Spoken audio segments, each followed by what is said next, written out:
చదువు కానీ చదివినం కానీ ఒక రిజర్వేషన్ ఒకప్పుడు మచ్చి సఖ్య కనీస రిజర్వేషన్ ఉపాధి లేకుండా చాలా వెనుకబడ్డాం మనం సార్.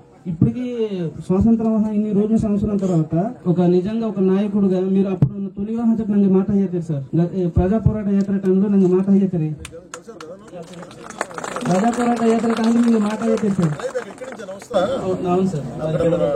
అవును సార్ వచ్చేసి చాలా సంతోషంగా మరి నిజంగా ఒకప్పుడు మమ్మల్ని నాయకుడు పట్టింపు కాకూడదు, ఎమ్మెల్యే పట్టింపు కాకూడదు, కనీసం కలెక్టర్ శాఖ జుబుగల్ శాఖ అసహించకూడని రోజుల్లో నేను ఒక హోదాలో మంది డిప్యూటీ సీఎం గా మధ్య మా ఇల్కాడ వచ్చి మరి ఎంత అదృష్టవంతులు